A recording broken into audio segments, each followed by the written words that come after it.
Yo fui presidente de la República y he trabajado, fui gobernador y se me hizo un lapsus del futuro.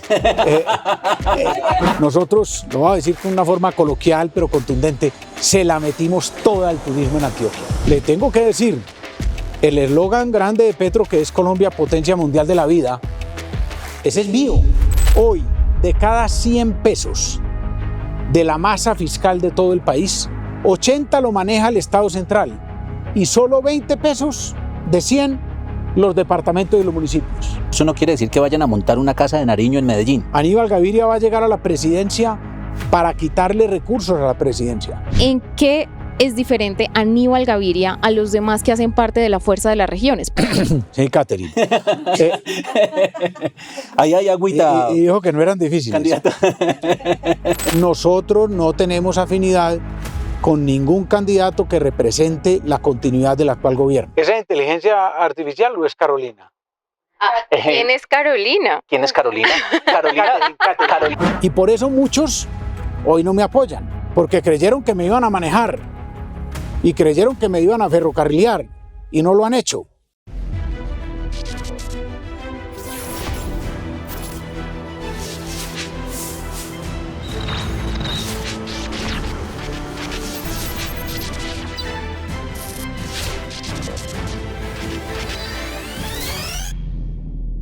Bienvenidos de nuevo a Vértice de Minuto 60, el escenario donde las preguntas y las respuestas se encuentran para que ustedes tomen mejores decisiones. Hoy nos acompaña Aníbal Gaviria Correa, un hombre que ha recorrido el país y que en realidad lo conocen muy bien los colombianos por su trabajo en Antioquia, pero él está dispuesto a hacer un trabajo por el país y por eso es que también lo hemos invitado a que participe en estos diálogos de Minuto 60 con el equipo de redacción de esta casa periodística. Aníbal, bienvenido a Vértice de Minuto 60. Andrés, muchas gracias y pues muy feliz y con toda la gana de estar aquí con ustedes para compartir a través de Vértice con miles y miles de colombianos ese propósito que, como lo has dicho, tenemos de servir a Colombia. ¿No ha escuchado por ahí de que la gente sale de aquí un poquito enojada porque todos estos periodistas que lo van a cuestionar en pocos minutos como que arrinconan un poquito a los invitados? No me haga dar más susto, no, sí. Oí algo de esa introducción al llegar aquí y he tenido uno que otra pista de unos compañeros, amigos candidatos, pero vamos a ver cómo nos va. ¿Qué es más difícil, dar entrevistas o conseguir votos? Dar entrevistas, porque es que conseguir votos, o sobre todo como yo lo he hecho, es mucho también en la calle, conversando con la gente, yendo a los municipios, y ese contacto ahí es más fácil. En cambio, con ustedes el tema es un poco más complejo, y además que uno tiene un poco el tema de las cámaras, la gente que está detrás de las cámaras, son miles. Eso siempre provoca un poco de nervios, sobre todo al empezar. Vamos a ver cómo nos va yendo. Bueno, este auditorio periodístico está conformado por Carlos Grosso, uno de nuestros periodistas especialista en economía. También está María Fernanda Sierra, que se dedica a la cultura y el entretenimiento. Alison Rodríguez hace también un trabajo en la redacción digital, cubre también entretenimiento, cultura y diferentes actividades y también complementa el panel Catherine Vega, nuestra editora política, quien, a propósito, Catherine, usted nos puede dar un perfil muy sencillo de quién es Aníbal Gaviria, por lo menos como los datos claves para que la gente conozca quién es este personaje. Sí, Andrés, solo 5 daticos muy sencillos. Aspira a la presidencia con el apellido de la Fuerza de las Regiones, junto a Juan Carlos Cárdenas, Héctor Olimpo Espinosa y Juan Guillermo Zuluaga. Fue gobernador de Antioquia 2 periodos, fue alcalde de Medellín, ha trabajado y se le conoce por su trabajo conjunto con el Partido Liberal, aunque eso lo quiero preguntar ahorita. Y también, pues un dato que no es nada positivo, pero hace parte de la historia del precandidato, y es que su familia ha padecido la violencia. Su hermano Guillermo Gaviria, quien fue gobernador de Antioquia, fue secuestrado por las extintas FARC y asesinado en medio de una fallida operación de rescate. 5 datos para empezar. ¿Qué otros elementos cree que faltarían y que quizás los colombianos no conozcan de usted? Unos 3, 4, 5 máximo que usted diga, hombre, yo quisiera que supieran esto de mí. A ver, Andrés, uno es, mis gobiernos han tenido unos focos, todos los 3 gobiernos. El primero, el respeto, el cuidado, la defensa y la protección de la vida. Esa ha sido una de mis obsesiones como gobernante, porque considero que ese debe ser el primer propósito de cualquier gobierno y de cualquier sociedad. defender la vida, proteger la vida en forma holística. En segundo lugar, el otro gran aspecto que he querido enfrentar en mis gobiernos es la desigualdad. La desigualdad es tal vez el problema más grande de la humanidad, no únicamente de Medellín, de Antioquia, de Colombia, de América Latina, sino de la humanidad. Hay una gran desigualdad, sigue habiendo una gran desigualdad. A pesar de lo que ha crecido el universo, a pesar el mundo en el sentido de desarrollo tecnológico, capital, avances, la desigualdad sigue marcando la civilización. Y el tercer elemento, unidad. Siempre he querido ser un líder que una, que congregue, que sume, que convoque lo mejor de la gente, porque así es como se hacen las más grandes transformaciones. Ese es un primer aspecto de los tres que me dijiste. El otro es, yo no he querido ser tanto un gobernante o alcalde, o gobernador o presidente. Yo lo que quiero es servir y transformar. Si la herramienta de la gobernación o la herramienta de la alcaldía o la presidencia me lo permiten, pero no soy un obsesivo del poder o del cargo, sino de poder con eso transformar las realidades. Y en tercer lugar, para matizarlo con otro tema, pues soy un seguidor de la filosofía de la no violencia, que como Catherine mencionaba, enarboló esas banderas con mucha energía, con mucha convicción, mi hermano Guillermo Gaviria Correa. Y creo que la no violencia es el futuro de la humanidad. Ese es el estado al que nos debemos dirigir. Cuénteles a los seguidores de Minuto 60 qué representa, qué significa ese collar que usted lleva y con el que uno lo ve todo el tiempo, esa semillita, esa perla de madera que usted porta en el cuello. Sí, Andrés, precisamente esta perlita es una de las que tenía mi hermano Guillermo en un denario, de esos que tiene la gente para rezar el rosario, con 10 de esas perlitas. Él lo tenía cuando fue secuestrado y desafortunadamente también cuando fue asesinado. Y los miembros de la fuerza pública del ejército que recuperaron el cuerpo de mi hermano y de los demás compañeros de él que fueron asesinados. Recordemos que con mi hermano fue asesinado también Gilberto Echeverry Mejía, su asesor de paz, y fueron asesinados otros 8 miembros de la fuerza pública. Entonces, cuando recuperaron los cuerpos, los llevaron a Medellín, llevaron pertenencias de ellos que estaban en el sitio donde fueron asesinados, y uno de esos era el denario. Me entregaron el denario, yo cogí una de las perlitas y con esa hice este collar, y como usted lo dice desde hace 22 años, siempre lo llevo. Su hermano tenía 41 años de edad cuando murió. ¿Cuál era el propósito de vida de él? Servir y transformar a Colombia a través de la no violencia.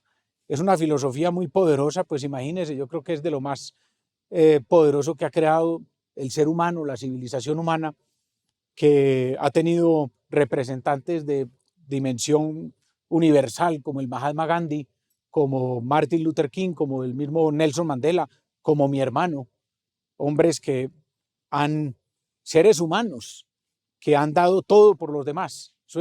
Entonces él estaba convencido, como lo estoy yo, repito, de que ese es el camino que debe recorrer la sociedad, que es un camino exigente, que es un camino que no es únicamente para atacar la violencia, como algunos han creído, armada, o no, es para saber solucionar los conflictos, todos los conflictos que se pueden presentar en una sociedad en forma no violenta. Es que lo que pasa es que nos hemos acostumbrado a que los conflictos que no necesariamente tienen que llevar a la violencia, pueden ser conflictos enriquecedores, los solucionemos mediante la violencia. Y lo que todos estos filósofos de la no violencia nos enseñan es que podemos y debemos solucionarlos mediante la no violencia. Eso es un universo muy grande, pero ese es el propósito. A propósito de los formadores de los filósofos de la no violencia, ¿qué conexión indirecta hubo entre Martin Luther King y su hermano Guillermo? Un compañero de Martin Luther King, que se llama el profesor Lafayette, de la Universidad de Rhode Island en Estados Unidos. Él fue un compañero, estuvo en las marchas con Martin Luther King, y él siguió después de la muerte, el asesinato de Martin Luther King, siguió impulsando la filosofía de la no violencia. Y en un momento dado de la vida se encontró con mi hermano y los dos hicieron una gran amistad. y entonces él avanzó en ese aprendizaje de la no violencia, mi hermano, de la mano del profesor Lafayette. Él lo acompañaba en la marcha, yo también estuve con Guillermo en la marcha, y el profesor Lafayette fue secuestrado también con mi hermano. Pero mire usted, y lo digo con orgullo, la grandeza de mi hermano. A la hora o hora y media del secuestro, cuando los llevaban internándolos por la selva, Guillermo le dice a alias el Paisa, que es el jefe del grupo que los secuestró, le dice, mire Paisa, ¿usted para qué se va a llevar al profesor Lafayette? Este es un señor muy enfermo, él tenía que tomar una droga cada 24 horas. Se le va a morir aquí y usted se va a meter en un problema con los Estados Unidos. Abogó por la libertad de Lafayette. Increíble. Y estos lo escucharon y lo liberaron. ¿Qué enseñanza le quedó de su hermano? ¿Qué adoptó usted de la vida de él para que usted siga este camino? Pues Andrés, muchas enseñanzas. Mire, algunas personas han dicho que mi hermano no sabía bien el riesgo que estaba tomando, pero la realidad es que él lo tenía muy claro. El riesgo que estaba tomando era el riesgo de su libertad y el riesgo de su vida. Y él lo deja en una carta testamento en donde dice, si yo soy secuestrado o asesinado, ojalá mi hermano Aníbal continúe con el legado de construir una Antioquia y una Colombia nueva, como él la soñaba. Entonces él tenía muy claro el riesgo que estaba tomando. Y lo que a mí, pero no solo a mí, yo creo que es un legado para Colombia, me dejó es el ejemplo más grande que puede tener un ser humano, el de entregar la libertad y la vida por los demás. Y de alguna manera, a través de esa carta testamento que él le dejó a mi padre, y la carta existe y está, nosotros la tenemos, en el sobre, él dice, para ser abierta únicamente si se da mi ausencia definitiva involuntaria. Así la llamó él en la carta. Destapamos la carta y decía eso, que él quería que él se despedía de su familia y se despedía del pueblo antioqueño y que ojalá Aníbal continuara ese legado. Y eso es lo que yo he pretendido hacer, continuar ese legado con la dimensión de un hombre de esas características. Bueno, pues para seguir ese legado necesita responder una serie de preguntas especializadas y la primera de ellas la tiene Carlos Grosso. Doctor Aníbal Gaviria, bienvenido de nuevo a Vértice. Hablemos de turismo. En el año 2024, Colombia registró un ingreso de 7 millones de turistas durante todo el año, turistas internacionales. Un dato positivo leído por los analistas de esta manera. Sin embargo, estamos por debajo de México, 45 millones de turistas, por debajo de República Dominicana, 11 millones de turistas, y muy por debajo de Estados Unidos, España e Italia. ¿Qué estrategias plantea usted para atraer turista internacional? Tenemos un sinnúmero de regiones vírgenes en materia turística en Colombia. Sí, Carlos. A ver, lo primero es, con orgullo tengo que decirlo, porque algo de lo que nosotros tenemos es experiencia. Y cuando digo nosotros es la fuerza de las regiones, los candidatos de la fuerza de las regiones, porque hemos sido gobernadores, alcaldes, en el caso mío, dos veces gobernador de Antioquia y una vez alcalde de Medellín. Y en este último gobierno, en Antioquia, 2020-2023, nosotros, lo voy a decir con una forma coloquial, pero contundente, se la metimos toda al turismo en Antioquia. Muy coloquial. Y transformamos el turismo. En Antioquia es uno antes de nuestro gobierno y después. Con mi esposa Claudia, que estuvo encargada de ese tema, y lo lideró con todo el entusiasmo y con todo el conocimiento y con toda la pasión, creamos el programa Antioquia es Mágica para precisamente promover el turismo en el departamento.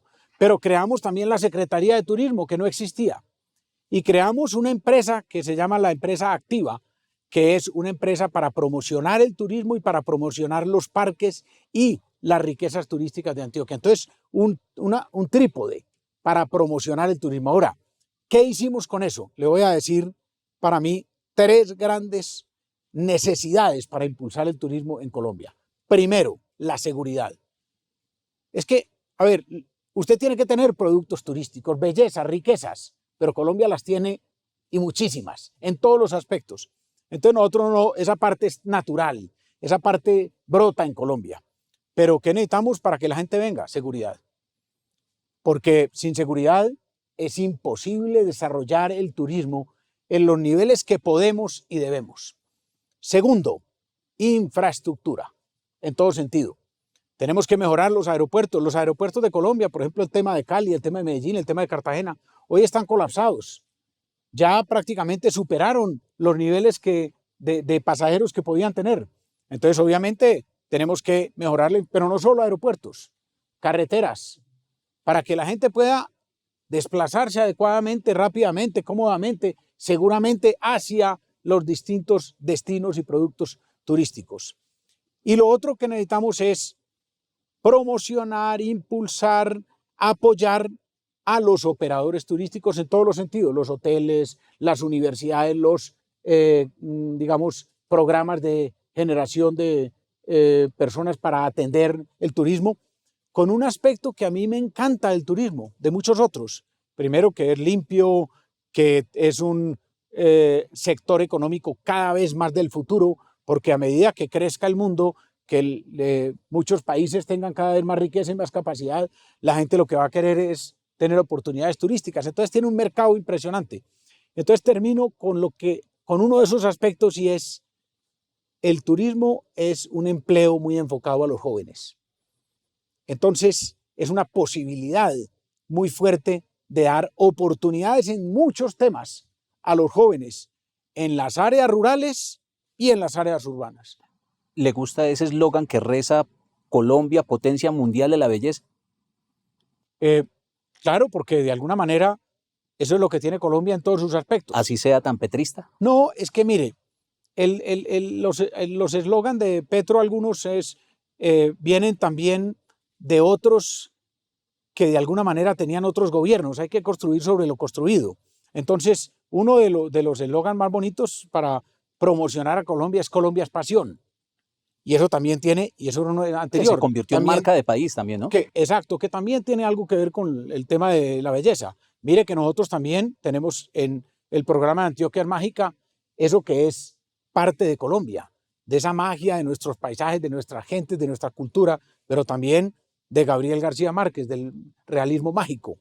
Entonces yo creo que no son cosas distintas. Ahora, le tengo que decir, el eslogan grande de Petro, que es Colombia, potencia mundial de la vida, ese es mío, porque todos mis gobiernos han sido los gobiernos de la vida.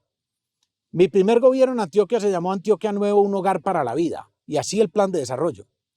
El segundo gobierno en Medellín se llamó Medellín Todos por la Vida, y así el plan de desarrollo. Y el tercer gobierno de Antioquia se llamó Unidos por la Vida, un hilo conductor. El hombre que ha hablado de la vida en Colombia es Aníbal Gaviria, pero yo no lo estoy diciendo, investíguelo. La trazabilidad.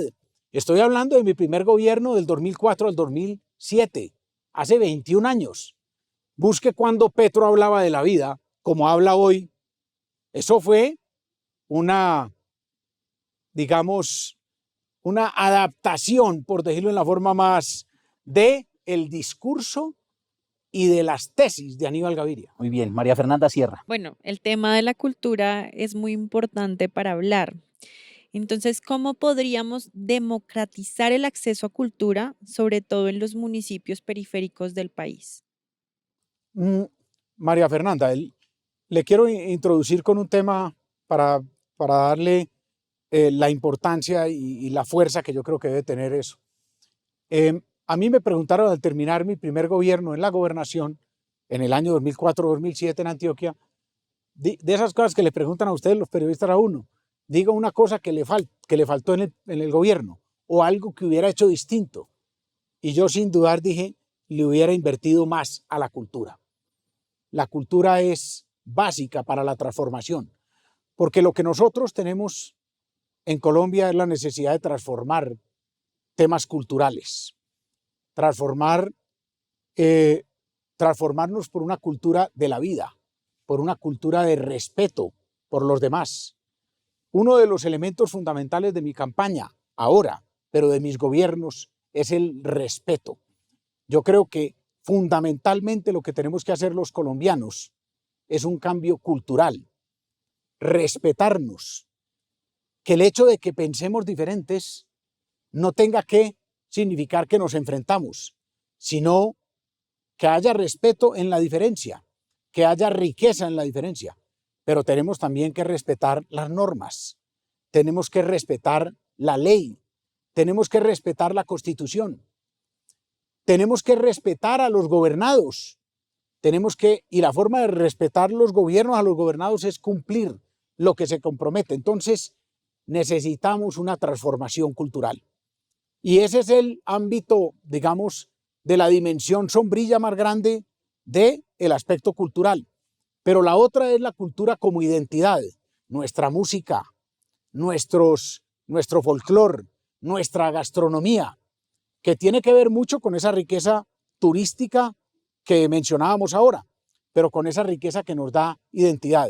Entonces, todo el impulso y todo el apoyo a la difusión, a la promoción de la cultura, porque esa es la base con la cual nos proyectamos como sociedad, esa es la identidad que nosotros enviamos, con la que nos relacionamos y la que de alguna manera proyectamos a otros territorios y a otros países. Ahora escuchemos la pregunta que tiene Alison Rodríguez. Prepárese porque viene Catherine Vega. ¿Sí quieres escuchar preguntas políticas? Sí, a mí, como usted me dijo en la introducción, ya me hablaron mucho de Catherine. Vamos a ver cómo nos va. Entonces, primero está Alison.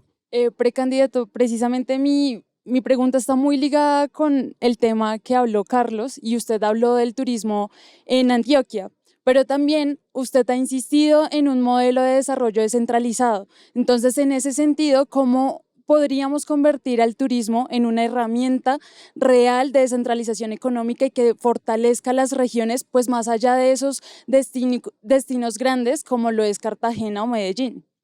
Sí, Alison, otra vez ahí cojamos el tema grande que es la fuerza de las regiones, nuestro movimiento y nuestra tesis, nuestra propuesta columna vertebral, que es cambiar un Estado centralista, que es el Estado colombiano desde hace más de 100 años, a un Estado descentralizado. Esa es la transformación que Colombia de alguna manera no vio, no se realizó en este gobierno. Este gobierno, el presidente Petro, para muchos iba a ser el gobierno del cambio, el gobierno de la transformación, pero eso no se dio. Pero nosotros, en la Fuerza de las Regiones, sí lo vamos a hacer, porque la receta es cambiar el Estado centralista por el Estado autonómico y descentralizado. Darle poder a las regiones para que las regiones sean el motor de la transformación de Colombia. Y eso, Alison, pasa por el turismo, pero pasa también por la economía, pasa por el desarrollo de la infraestructura, porque en todos los aspectos la posibilidad de descentralizar le va a dar una mayor capacidad y mayor eficiencia al Estado. Voy a poner un ejemplo. Es que hoy los alcaldes de Colombia tienen que estar viniendo a Bogotá, al centralismo, todas las semanas, cientos de alcaldes, para pedir permiso para hacer una vía terciaria, para pedir permiso para hacer un acueducto interveredal o corregimental, o para pedir recursos para poder hacerlo. No, eso se tiene que acabar y el Estado funcionará con mucha mayor eficiencia. ¿Cómo? Los recursos ya deben estar en los territorios. No es que el presidente decida entregarlos o no, o que el ministro decida entregarlos o no. Esos recursos ya deben estar en los territorios. Y así el Estado funciona en una forma mucho más eficiente, más rápida. Entonces, lo que nosotros proponemos es, mire esto, hoy de cada 100 pesos de la masa fiscal de todo el país, la masa fiscal es todas las contribuciones, los impuestos que pagamos los colombianos, 80 lo maneja el Estado central y solo 20 pesos de 100 los departamentos y los municipios. No, así no puede ser. Eso es un enorme desequilibrio, no causa sino ineficiencia en el Estado. Lo que nosotros proponemos es 50 pesos los maneja el Estado central y 50 pesos los manejan los territorios. Los territorios, los alcaldes y los gobernadores están más cerca de los problemas, más cerca de las soluciones. Conocen el territorio, conocen la idiosincrasia de la gente, conocen la geografía, el clima y por lo tanto son los que pueden tomar las mejores decisiones sobre las soluciones de esos territorios. Eso no quiere decir que vayan a montar una casa de Nariño en Medellín. No. Lo que quiere decir es que van a montar unos gobiernos más autónomos en todos los departamentos. Esto no es en Antioquia, en Medellín, en todos los departamentos y en todos los municipios, para que cada quien, zapatero a tus zapatos, desarrolle más las labores que tiene que hacer. A ver, yo quiero ser claro en eso para que no haya malas interpretaciones. Por ejemplo, la seguridad. La seguridad es un tema que tiene que comandar el presidente de la República. Tiene que ser el líder de la recuperación de la seguridad en el país. Pero, claro, se hace acompañar de los alcaldes, de los gobernadores, todos tenemos que trabajar en ese frente. Pero, por ejemplo, los acueductos veredales, los acueductos de los municipios, ¿qué tiene que estar haciendo de pronto el presidente o el ministro en un acueducto en un municipio en Nariño, en un municipio en Santander? Ahí está el alcalde. Las vías terciarias, una placahuella, una vía terciaria en un municipio, ahí está el alcalde. No tiene que ir, no debería tener que ir al Instituto Nacional de Vías para que haya un funcionario que seguramente no conoce el municipio, no ha viajado a él, no sabe si ese municipio es costero o es de montaña, tome decisiones sobre él, cuando el alcalde sí conoce las realidades. Un puesto de salud, ahí están los recursos en el municipio para que lo haga. ¿Cuál es el territorio mejor, el sitio donde queda más estratégico? Entonces, esto no es debilitar el Estado, esto es fortalecerlo, pero ¿cómo? Focalizándolo. Entonces, mire la cosa que algunos pueden considerar contradictoria. Aníbal Gaviria va a llegar a la presidencia para quitarle recursos a la presidencia. Sí, es que esto es de eficiencia, no es de acumular poder. Yo no hago nada acumulando poder como lo han acumulado los presidentes anteriores, porque la realidad es que aquí los presidentes como candidatos hablan de descentralización, pero llegan a recentralizar. No, nosotros sí vamos a descentralizar porque estamos convencidos de eso. Entonces yo como presidente paso recursos y paso competencias a los departamentos y a los municipios. ¿Por qué? Porque lo hacen mejor. Así como en Medellín. Yo como alcalde tengo la capacidad de hacer muchas más obras y desarrollar muchos más proyectos bien en Medellín porque lo conozco con mis secretarios, con el Consejo de Medellín, con la Academia de Medellín, con los empresarios de Medellín. Entonces, repito, zapatero a tus zapatos. El gobierno, relaciones internacionales. El gobierno nacional, claro. El gobierno nacional, las grandes vías estratégicas nacionales, puertos, aeropuertos. El gobierno nacional, manejo de la economía, de la macroeconomía. Pero, por Dios, muchas otras áreas se le tienen que entregar a los departamentos, a los municipios, y las van a hacer mejor que como hoy lo hace el centralismo. Y una cosa es descentralizar y otra es federalizar. ¿Está de acuerdo con la federalización o no le juega esa idea? La federalización es, de alguna manera, el ejercicio más, digamos, alto de centralismo. No, nosotros hablamos de descentralización y autonomía. Pero no, yo personalmente no niego la posibilidad del federalismo, pero eso estará mucho en los colombianos. Hay que consultar a los colombianos en su momento, hay que mirar si en ese desarrollo gradual ellos quieren llegar hasta ese Estado federal, pero le digo, no hay que tenerle miedo a eso.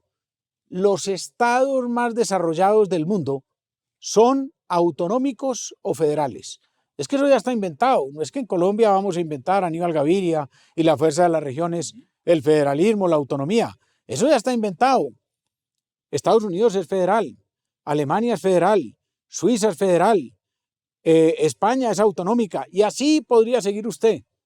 Claro, esos estados ya han avanzado y hoy no funcionan perfecto porque ninguna de los instrumentos de administración y administración privada pública es perfecta, pero funcionan mucho mejor, más eficientemente. Bueno, no le tengamos miedo a la descentralización y usted no le tenga miedo a Catherine Vega, No, que ahí tiene su pregunta. yo no hago preguntas raras, yo quiero es entender, porque ustedes son la fuerza de las regiones, ya Olimpo Espinosa estuvo acá también, nos habló de que hay que cambiar de método, salir de la caja, pero igual es raro porque ustedes están juntos pero no revueltos porque cada uno está buscando sus firmas y ya le han propuesto a otros precandidatos que hagan pues que se unan y formen una sola candidatura. Yo quiero saber en qué es diferente Aníbal Gaviria a los demás que hacen parte de la Fuerza de las Regiones? Porque si todos me están proponiendo pues la descentralización, podría escoger a cualquiera. Sí, Catherine. Ahí hay agüita, Y dijo que no eran difíciles. candidato.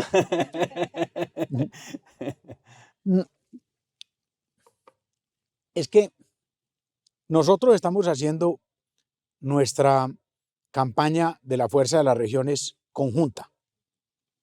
Vamos a veces a las regiones los cuatro, hacemos entrevistas conjuntas en los medios, pero también la campaña individual, como yo estoy aquí con ustedes.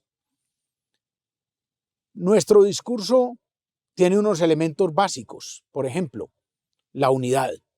Y ahora hablaremos de esa invitación que hemos hecho a otros candidatos. Por ejemplo, la descentralización. En eso estamos unificados. Pero, por ejemplo, para abordar la seguridad, uno tiene un énfasis, otro tiene otro énfasis. Por ejemplo, el énfasis mío de la seguridad es que la seguridad no es ni de izquierda ni de derecha. Yo no me dejo meter en ese cuento. La seguridad es la primera inversión social. Y con eso yo declaro la seguridad como la prioridad de mi gobierno, porque es la primera inversión social. ¿Por qué es la primera inversión social? Porque la inseguridad ataca más fuertemente a los más vulnerables. Y lo compruebo con hechos contundentes. En las zonas rurales más alejadas, allá es donde están los más altos niveles de inseguridad. Pero también en los barrios de las ciudades, el barrio más pobre, el barrio más aislado es el más inseguro. El barrio más rico, el barrio con más oportunidades es el más seguro. Entonces, yo como gobierno tengo que favorecer y apoyar y priorizar a los más vulnerables. Por eso la inversión social primera es la seguridad. Pero el otro elemento es, si no hay seguridad, los demás elementos, los demás bienes públicos, las demás oportunidades públicas y privadas van desapareciendo. Entonces, ahora lo decía, si no hay seguridad, ¿cómo va a haber turismo? Si no hay seguridad, ¿cómo va a haber empleo? Porque entonces tú tienes una fábrica de producción en un territorio y no hay seguridad y los empleados no pueden ir, le ponen una bomba, los extorsionan. La seguridad es prerequisito para que desarrollen los demás bienes públicos y privados. Si no hay seguridad, mire, le voy a poner este ejemplo que es muy duro. Cuando yo era gobernador de Antioquia, en el año 2020-2023, el periodo, se produjo uno de los paros armados del Clan del Golfo. En el Bajo Cauca, en el noroeste antioqueño, ante el ataque contra la minería ilegal, ellos dijeron, para todo el mundo. Y el que no pare, lo asesinamos y lo amedrentamos y lo amenazamos. Y entonces la gente no salía ni de las casas, no se abría el comercio, no podían ir a las escuelas. Pero lo más horrible, una materna que iba en una ambulancia del hospital del Bagre al hospital de Caucasia, detuvieron la ambulancia, bajaron la materna y quemaron la ambulancia. Se acabó la salud. Desaparecen los demás bienes públicos si no hay seguridad. Ese es mi abordaje de la seguridad. Pregúntele a los otros candidatos cuál es el de ellos.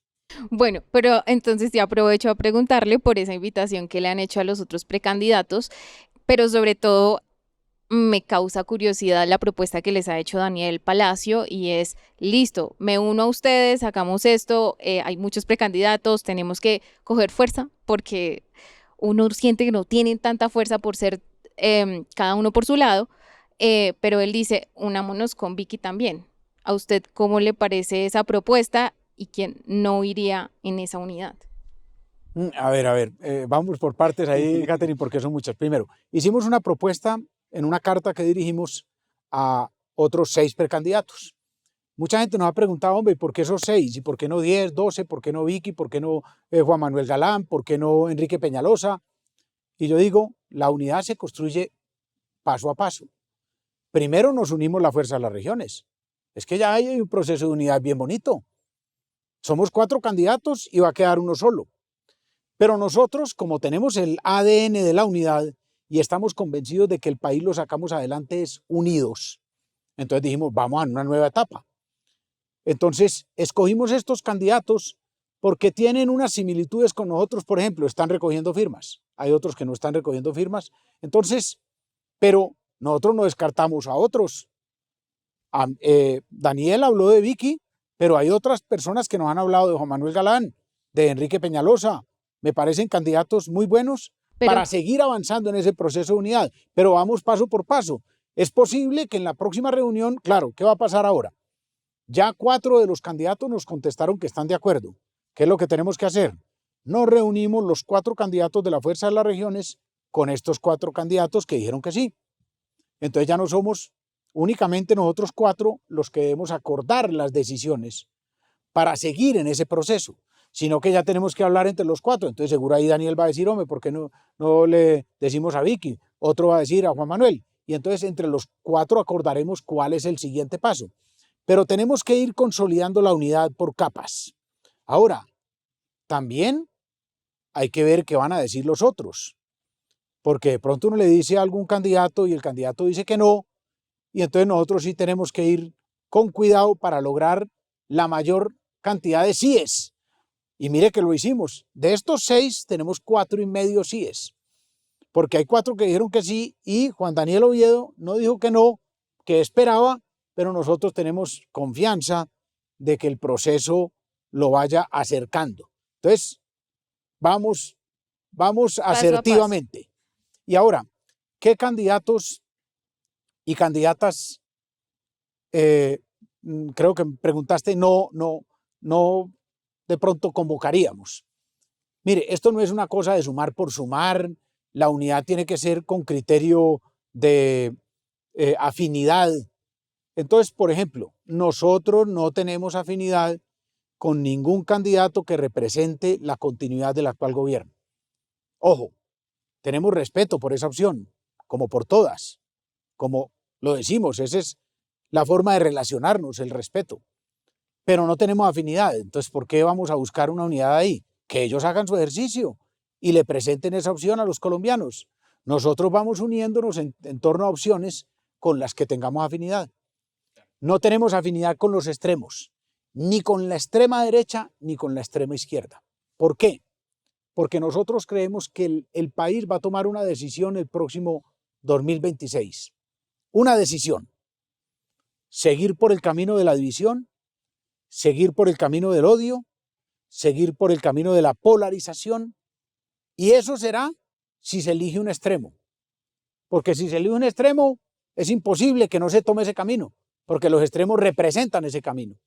O tomar un camino de unidad, como el que nosotros estamos construyendo. Aníbal, ¿todavía hay álbumes en su casa, álbumes físicos, o ya toda la fotografía se va al celular? Todavía hay. Todavía hay. Físicos, Nosotros sí. tenemos nuestro propio álbum aquí en Vértice de Minuto 60. Hay unas fotografías que le queremos mostrar, tranquilo que no son fotografías suyas por ahí mal parqueado. No, es que... Y tenga en cuenta que las fotografías no las escogí yo, las escogieron todos ellos. Muy bien, vamos Sí, a ver. no me vaya a echar la culpa a mí. No, Pero en seguramente particular, a Catherine. en particular, usted nos tendrá que decir sobre la persona que vea en esa fotografía, si usted trabajaría con ella, si la denunciaría o si la evitaría. Y esta es la primera imagen. Les recuerdo, trabajaría, denunciaría o evitaría. Abelardo de la Espriella. Evitaría. O sea, Se lo no, encuentra por la calle y le hace no el va. quite. No, yo entendí evitaría armar coalición o armar grupo con él. Muy bien. ¿Por qué? Porque es la extrema derecha y yo no tengo coincidencias con esa extrema derecha. Bueno, a propósito de afinidades, ¿qué piensa de esta mujer? Claudia López. Es una mujer valerosa, es una mujer capaz. Yo interpreto que es de izquierda, pero no una izquierda extrema. La llamaría a trabajar. A ver, tengo que hacer una observación. Aquí están entrevistando a Aníbal Gaviria, no a Aníbal Gaviria como representante de la Fuerza de las Regiones, porque para representar a la Fuerza de las Regiones tenemos que hablar los 4. Entonces, porque puede que haya algunos de mis compañeros que tengan diferente posición mía frente a Abelardo, frente a Claudia, lo que sea. Entonces, Aníbal Gaviria con claridad lo dice: con Claudia López yo trabajaría, podría trabajar, pero mis compañeros pueden tener opiniones diferentes. Bueno, y este señor antioqueño, Álvaro Uribe Vélez. Ah, no, pues es que con él ya he trabajado. Yo fui presidente de la República y he trabajado, fui gobernador cuando él era presidente de la República y se me hizo un lapsus del futuro. Se adelantó en el tiempo. Entonces, yo he sido gobernador y alcalde con el presidente Uribe, el presidente Santos, el presidente Duque y el presidente Petro. Entonces, 4. Entonces, los conozco bien. El doctor Álvaro Uribe, prácticamente siempre hemos estado en orillas contrarias, pero lo respeto y él me respeta. Y trabajamos juntos cuando él era presidente y lo hicimos en forma muy armónica y muy productiva. ¿Puedo meter ahí la cucharada, A ver, ¿qué jefecito? será? Pero ahorita en este momento usted piensa que, digamos, el Centro Democrático representa, digamos, esa polarización a la que no se uniría. No, sabe que yo tengo muy buena relación con los candidatos del Centro Democrático. Paloma Valencia, me parece una gran mujer. Paola Holguín, que es antioqueña y la conozco en Antioquia, he trabajado con ella. Andrés Guerra fue candidato a la gobernación. Cuando yo fui candidato, yo le gané, pero hicimos muy buen equipo porque él, como quedó de segundo, llegó a la asamblea y trabajamos conjuntamente en la asamblea. Tengo una excelente relación y lo considero una persona muy seria, muy ética. María Fernanda Cabal, estoy un poquito más lejano de ella en términos de sus posiciones, pero tampoco en forma extrema. Y Miguel Uribe, he tenido una relación con él de tiempo atrás. Entonces tengo una buena relación y una relación de respeto con el presidente Uribe y con los candidatos del Centro Democrático. Nos quedan otras 2 fotografías. Miremos por detrás del álbum, que ahí hay otra imagen que de pronto usted nos tendrá que decir algo. Gustavo Petro. Hombre, a ver, a mí no me gusta mucho, pues eso porque ustedes me ponen eso.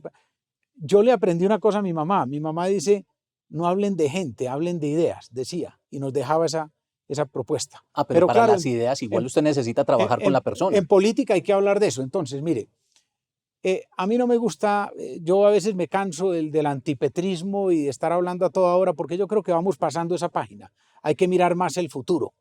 Pero tengo que decir, a mí el presidente Petro me parece, lo que más mal me parece de él es que desperdició una gran oportunidad. Y me duele por él y me duele por el país. Él podía ser el presidente que hubiera unido al país, pero no se concibió como presidente. Él siguió siendo como el candidato de un grupo de colombianos, el representante de un grupo de colombianos. Y lo más grave es que esa representación la hace atacando al otro, a la otra parte de Colombia. Por ahí no es la cosa. El presidente tiene que ser el símbolo de unidad del país. Tiene que unir al país, no dividirlo. Entonces me parece que es una frustración muy grande. Creo que va a pasar a la historia en una forma distinta de como él quería. ¿Y por fuera del gobierno trabajaría, lo denunciaría, lo evitaría? No, yo no trabajaría con él porque no veo puntos de afinidad. Y además, para bailar se necesitan 2. Yo no trabajaría con él, ni creo que él trabajaría conmigo. Y hay una última fotografía de una persona que desistió de la carrera por la presidencia, Francisco Barbosa. Sí, yo he evitado hablar de este señor porque me parece que representa algunas de las cosas más negativas del país. Una utilización del poder con fines personales. Entonces, pero usted me da la respuesta, es que ya no es candidato, entonces, ¿para qué me pongo yo a hablar? Claro, pero puede ser una persona que serviría para trabajar con él, o simplemente si se lo encuentra en la calle, se cambia de andén. No, mire, volvemos a lo que le decía, respeto, aún con este señor.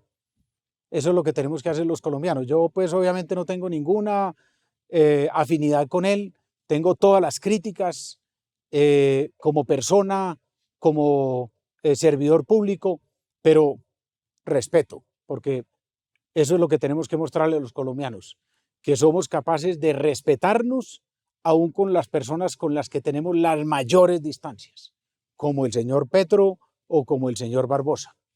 Tenemos unos 15 minutos finales, candidato, y queremos escuchar una pregunta más de Carlos Grosso. Bien, hablemos de informalidad, uno de los cánceres más grandes de Colombia en materia laboral, supera el 55%, último dato. ¿Qué estrategias plantea usted para acabar con la informalidad? Otro sería el panorama en Colombia, tanto de finanzas públicas como de las empresas y en materia laboral de los colombianos, si no existiera informalidad y si la informalidad fuera mínima. ¿Qué dice usted? Sí, Carlos, completamente de acuerdo. Y mire, yo se la empiezo por otro lado. Yo creo que muchas de las reformas tributarias que se han hecho en Colombia han estado equivocadas, porque esas reformas han buscado, por ejemplo, tapar huecos fiscales o han buscado aumentar los impuestos, y una verdadera reforma tributaria tendría que estar enfocada a aumentar la formalidad de la economía. Porque si no, lo que estamos haciendo es cada vez gravando a los que ya estamos gravando con más impuestos. Y por ahí terminamos en lo que ha sucedido, que es que hay que hacer una reforma tributaria y después proponer otra y otra. Ahora, esta reforma tributaria de última propuesta por Petro es la más inconveniente y la más inoportuna, porque lo que tenemos que hacer es disminuir los gastos del Estado, y esa es la gran reforma tributaria, y sobre todo los que Petro ha aumentado en forma exorbitante en los últimos 2 años. Entonces, una reforma tributaria para aumentar la formalidad, para avanzar a que las empresas formales se formalicen, facilitando los trámites. Lo que hacemos en Colombia es un Estado que dificulta la creación y la consolidación de empresas, pero mucho más la creación y la consolidación de empresas formales. Entonces, reforma tributaria y disminución de trámites para facilitar la formalización. Y el tercer elemento, una muy agresiva y muy positiva política de crédito. Porque hoy el crédito que fundamentalmente toman los informales es el gota a gota. Y eso se convierte entonces en una capa de improductividad y de falta de competitividad sobre otra. El crédito del gota a gota puede llegar a tener 200, 300% frente al 20-25% de los créditos comerciales.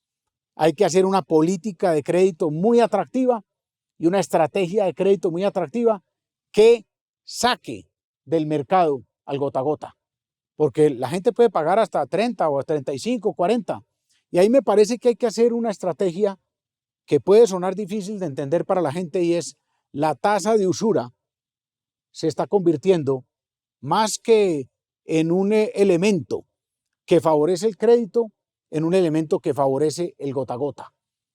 Porque se pone un límite otra vez a la formalidad, pero el gota a gota no tiene ningún límite.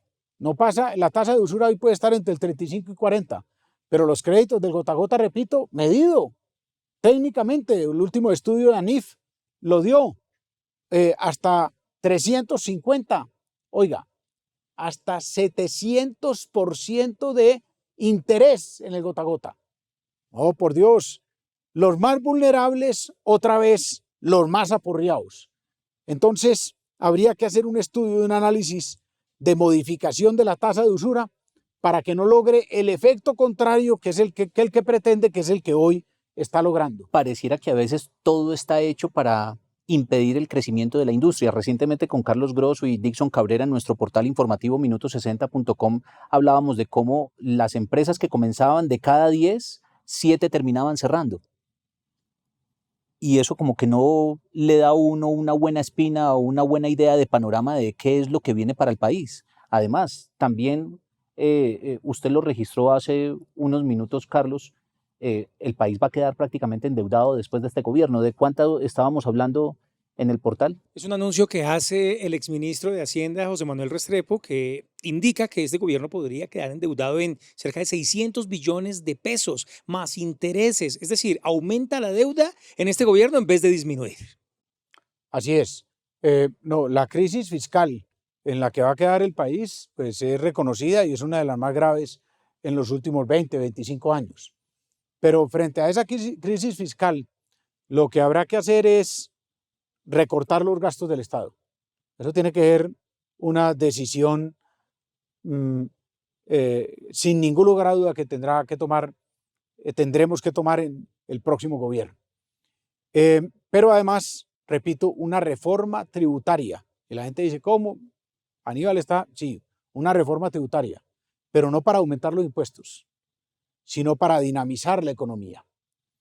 Porque la gran respuesta a muchos de los males del país tiene que ser aumentar el crecimiento económico.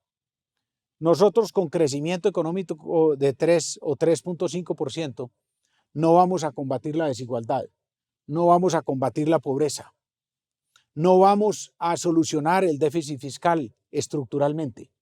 Entonces, el país necesita un crecimiento económico superior al 5 o al 6% en forma sostenida para lograr combatir estos males estructurales. ¿Y cómo se logra ese crecimiento económico? Otra vez, avanzando en la formalización. Y ya hablamos de cómo hacerlo, pero también apoyando la actual empresa. Mire, no puede ser que el presidente de la República condene, estigmatice, señale, amenace a los empresarios. No, los empresarios son creadores de riqueza y creadores de empleo. Hay que trabajar en llave con ellos. Obviamente el Estado tiene que controlar los excesos o las intenciones que no sean adecuadas en alguna fase o en alguna faceta de un empresarismo salvaje, digamos. Pero eso no es el statu quo, eso no es la generalidad. El empresario, desde el pequeño microempresario, el familiempresario, la mediana empresa, el gran empresario, es el gran creador de riqueza, el gran creador de empleo. Hay que estimularlo, hay que impulsarlo. Por Dios, eso es lo que hacen en todos los países. Aquí nosotros estigmatizando, señalando, condenando al empresario. ¿Y qué pasa? Repito, pregunte qué pasa en Alemania, qué pasa en Francia, en España, en Japón. Por Dios. Entonces, crecimiento, apoyando al empresario, formalizando, disminuyendo algunos impuestos para que precisamente se dinamice la inversión, no solo la inversión interna, sino la inversión externa. Y mire, con un elemento que yo sí soy capaz de hacerlo, además de todos los demás, una política y una estrategia, pero absolutamente agresiva de infraestructura para la competitividad, que genere empleo en sí misma, construcción de puertos, de carreteras, de ferrocarriles, porque el país necesita mejorar su plataforma competitiva. Con eso generamos miles de empleos y con la construcción masiva de vivienda. Pero al generar esos miles de empleos, estamos generando las condiciones de competitividad para que el empresario privado, nacional y extranjero, invierta para consolidar y generar más empleo. Pero cuidado con prometer esos ferrocarriles que por ahí alguien dijo que construía uno del Pacífico al Atlántico y no logró hacerse nada. Por eso digo que es que yo sí soy capaz de hacerlo, porque ya lo he hecho. Pero mire, en 4 años no se hace un ferrocarril. 250.000 soluciones de vivienda en mis gobiernos en Antioquia. El túnel más largo de América, 9.7 kilómetros. El 80% fue construido en nuestro gobierno. Vías secundarias, vías terciarias, miles de kilómetros de placahuella. Esto lo ha logrado porque ha tenido 2 periodos. ¿No será que es que usted se quiere reelegir también ya para la presidencia? No, es que yo no estoy diciendo que todo eso se va a hacer en un gobierno. Lo vamos a empezar y con eso se dinamiza. Algunas obras las empezamos y otras las terminamos. Pero ojo, las obras más importantes de un gobierno son las que no termina. Por lógica. Porque en 4 años usted hace una parte y la termina el otro gobierno. Entonces es una obra de 2 gobiernos.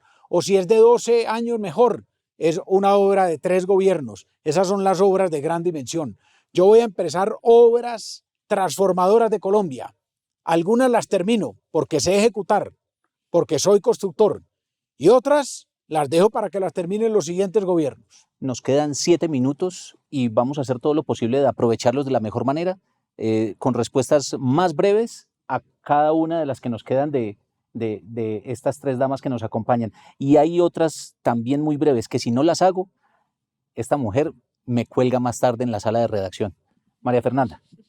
Ahorita hablamos de los dos tipos de cultura. Entonces, centrándonos un poco en la cultura como identidad, si Aníbal Gaviria llega a la presidencia, nombre de pronto tres estrategias que podría implementar para asegurar que la cultura deje de verse como un gasto económico y más bien se entienda como una inversión, tanto económica como social, que genera identidad para el país y cohesión también. Tres muy cortas. Primero, la música. Eh, vamos a apostarle con toda la música, en forma integral. Más reggaetón. No, toda la música. Ah, bueno. Todos, pero también reggaetón. Así, no, es que no hay que estigmatizar ningún género musical. Proponer más tango, No, más salsa. no, por eso. Pero Andrés, pero no solo la música en los distintos géneros, sino la música en una forma integral. Un gran clúster de la música en toda Colombia. Las bandas infantiles para los niños, porque eso también, además de darle las posibilidades que ellos desarrollen sus capacidades y mañana sean grandes maestros de cualquier género musical, se alejen de aspectos negativos que puede tener el desarrollo en las etapas iniciales de la niñez y de la juventud. Entonces, como un antídoto también frente a tentaciones o desviaciones. Pero la música también como industria, como generación de empleo. Hay otro tema que me parece completamente negativo de la reforma tributaria propuesta por Petro, que está atacando las industrias creativas, que son una fuente cada vez más de empleo y de posibilidades para sobre todo para los jóvenes, en empleo joven y empleo conectado con la tecnología. El impulso a digamos, a las identidades de cada subregión. Eso va muy de la mano de la propuesta de descentralización y autonomía de la fuerza de las regiones. Impulsar las identidades de cada territorio para fortalecer esa identidad, pero para convertirlo cada vez más también en un elemento de desarrollo y de impulso turístico. Con eso quedaría... Pues no, creo que ese es un tema vasto, enorme, al que hay que seguramente que impulsarle más fuertemente, y vinculación del tema de educación con el tema de cultura para avanzar en los pensum y en las escuelas públicas con algo que hay mucho más en las escuelas privadas y que no tanto lo tienen las públicas, que se dedican más a los temas de saberes y conocimiento. Entonces, incluir en las escuelas públicas un mucho más fortalecido área y pensum de cultura. Alison. Bueno, nosotros ya hemos hablado un poquito de cultura y turismo y pues ahora quiero introducir un poquito la gastronomía. Digamos que en Colombia tenemos grandes referentes gastronómicos, pero ningún gobierno se ha atrevido a invertir en la guía de las estrellas Michelin. En una posible presidencia suya, ¿usted lo vería como una estrategia para atraer más turismo y turismo gastronómico que está creciendo grandemente en Colombia? Sí, Alison, la gastronomía es otro elemento de esa identidad cultural muy fuerte, y es otro elemento de esa descentralización y de esa potencia de las regiones. Por eso las regiones tienen que tener más autonomía y más descentralización, porque eso le va a permitir fortalecer. No nos podemos unificar. Lo que el centralismo quiere es unificarnos, uniformarnos, y no. Resaltemos y démosle fuerza a cada una de esas identidades. Entonces, el tema gastronómico lo trabajamos también mucho con mi esposa Claudia, tanto en los gobiernos en Medellín como en Antioquia. En Medellín tuvimos un programa que, si mal no estoy, Claudia, en Medellín Soy Sabor, bueno, no me acuerdo el nombre exactamente, pero creo que es, sin ningún lugar a dudas, un elemento de esa identidad que hay que seguir fortaleciendo y hay que seguir apostándole. Mire, México es un país que se ha construido buena parte de su identidad en el mundo a través de la gastronomía. Perú, igualmente. Entonces nosotros tenemos también una gran riqueza gastronómica, desde nuestros ancestros, que han sido las raíces que en Perú y en México han explotado, hasta las nuevas tendencias y las nuevas escuelas de la gastronomía. Entonces, hagamos un ejercicio como en México, como en el Perú, en donde llevemos la gastronomía colombiana a otro nivel, pero respetando, valorando, impulsando la riqueza gastronómica de cada región. La bandeja paisa en Antioquia, el ajiaco santafereño, la arepa de huevo en el Caribe, el biche en el Pacífico, todos esos elementos que conforman ya, eso lo que tenemos que hacer es potenciarlos, dándole fuerza a las regiones para llevarlo a un nivel que la gastronomía colombiana tiene la capacidad, como lo tuvo la gastronomía peruana o la mexicana. Bueno, hay una última pregunta de Catherine Vega. Esta es una pregunta obligada. La Corte Suprema de Justicia está por definir qué va a pasar o resolver finalmente el juicio frente al tema de la contratación de la Troncal de la Paz, en donde va a decir si usted es responsable de presuntas irregularidades. ¿Usted qué le dice a sus electores frente a este proceso? No, muy sencillo, Catherine. Primero, el que nada debe, nada teme. Y así voy yo tranquilamente, porque todo lo he hecho en mi vida como servidor público, cumpliendo la ley, pero además logrando los fines del Estado. En segundo lugar, confío en la justicia colombiana. En tercer lugar, en la última actuación de ese proceso, la Procuraduría General de la Nación pidió la absolución total de Aníbal Gaviria. Y eso ya muestra un análisis muy serio de ese proceso. Y el cuarto punto es, yo siempre he dejado ese proceso en manos de mis abogados, que ellos lo atiendan y lo han atendido bien. Yo, mientras tanto, como en el gobierno en Antioquia, me dedico a gobernar, que es para lo que me eligieron los antioqueños. Y como ahora en campaña, me dedico a presentar mis tesis a los colombianos. Y lo último es, la Troncal de la Paz y el Puente de la Libertad son las obras más importantes de la subregión del Bajo Cauca y del municipio del Bagre. Pero no porque lo diga Aníbal Gaviria, sino porque lo dicen los habitantes de ese territorio. Estoy orgulloso de esas obras, que además, tengo que decir, se construyeron ahorrándole 1.500 millones de pesos al Estado colombiano y se entregaron, lo más raro del mundo, porque las obras públicas se entregan después, se entregan un año después, se entregan 3 años después. Esta obra, la Troncal de la Paz, se entregó, yo la entregué 3 meses antes de terminar el plazo en que estaba contratada. Entonces, con tranquilidad contundente. Aníbal, preguntas cortas para respuestas cortas. ¿Permitiría el fracking? El fracking, sí, pero definido, escogido científica y técnicamente, donde sea viable y donde sea ambiental.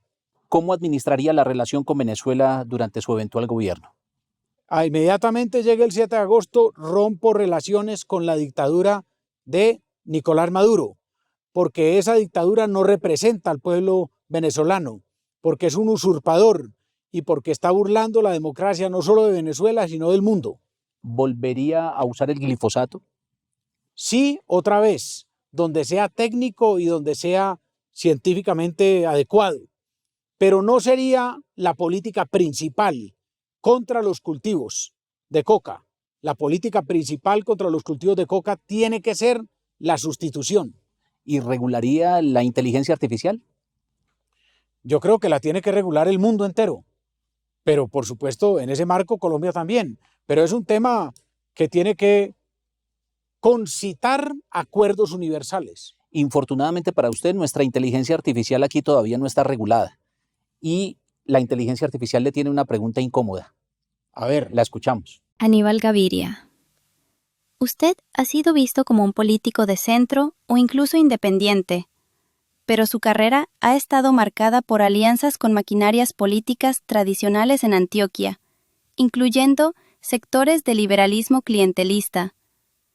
¿Cómo explica esa aparente contradicción con su discurso renovador? ¿Esa inteligencia artificial o es Carolina?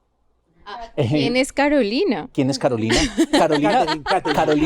Carolina lo va a entrevistar ahorita, pero nuestra Carolina de carne y hueso. En corto y al voto, con Carolina.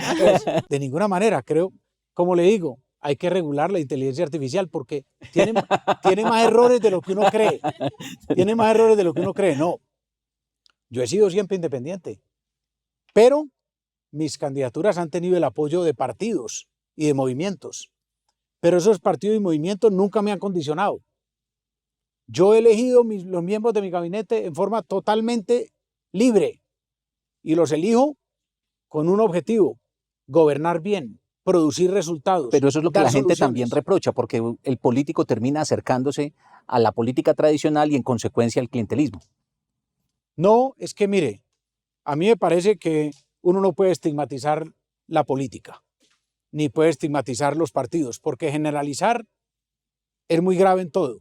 Porque entonces, no quiero ser agresivo, pero entonces la gente dice, no, es que los periodistas son vendidos, es que los periodistas los compran. Pues a unos sí, a otros no. Hombre, es que los policías tal cosa, no.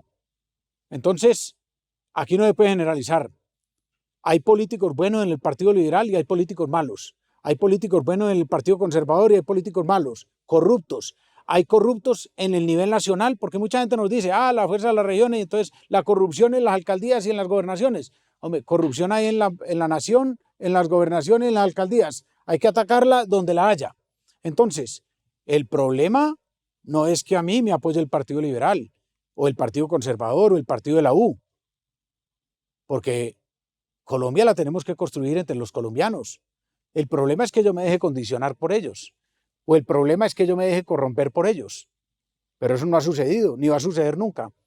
Yo he gobernado con mis principios, he gobernado con mis decisiones, y cuando cualquiera de ellos ha intentado que es que se me va a imponer, pues le he demostrado que no, y por eso muchos hoy no me apoyan. Esa es la conclusión, porque creyeron que me iban a manejar, y creyeron que me iban a ferrocarrilear, y no lo han hecho. Pero el problema no es que uno reciba apoyos, el problema es que uno se deje condicionar o que uno se deje manipular por ellos. Uno tiene que ser el líder y el gobernante, y uno pone sus principios, y uno pone sus valores, y uno pone sus límites, y yo los he puesto siempre. Por eso mis gobiernos han dado resultados, porque si uno se pone a dejar que le digan, no, es que yo lo ayudé a elegir, yo le puse votos, y entonces póngame este secretario, y entonces póngame este ministro, y entonces, no, eso sí no, porque entonces uno queda condicionado. Yo elijo mi gabinete, yo elijo mis colaboradores, yo elijo y defino mi plan de desarrollo. Y por eso mis gobiernos han dado resultados en Antioquia, han dado soluciones a la gente, y esos son los resultados y las soluciones que quiero darle a los colombianos. Bueno, pero también sabe que hay periodistas buenos, ¿verdad? Pero muchísimos, así como políticos. Aníbal, nuestro director le dejó una pregunta. Es una pregunta obligada, digo, porque es con la que él cierra Vértice cada vez que salimos al aire. Usted termina siendo elegido presidente de la República de Colombia y transcurren esos 4 años de su gobierno. Cuando se vaya de la presidencia, ¿cómo quiere que la gente lo recuerde? Yo quiero ser el presidente que una a los colombianos. Colombia está profundamente dividida, y eso es muy negativo y es muy grave y es muy peligroso, porque esa división nos puede llevar a profundizar nuestros problemas, no a solucionarlos. Entonces, quiero ser recordado como el presidente que unió a los colombianos y por lo tanto el presidente que inició los procesos de la gran transformación, porque no va a decir que transformó, porque eso es un proceso largo, pero que inició bajo esa gran sombrilla de la unidad, la transformación de los grandes problemas de Colombia, la violencia, la corrupción y la desigualdad. Aníbal, gracias por venir a Vértice de Minuto 60. Andrés, un abrazo, gracias a vos. Y Ya consiguió a una amiga. Catherine, a Alison, a María Fernanda y a Carlos. Un abrazo y gracias. Y a todos ustedes por seguirnos. Recuerden, estamos en @minuto60.com, lo mismo que en nuestro portal informativo minuto60.com. Somos Carlos Grosso, María Fernanda Sierra, Alison Rodríguez, Catherine Vega y este servidor, Andrés Marín Martínez. Minuto 60, un infinito de información.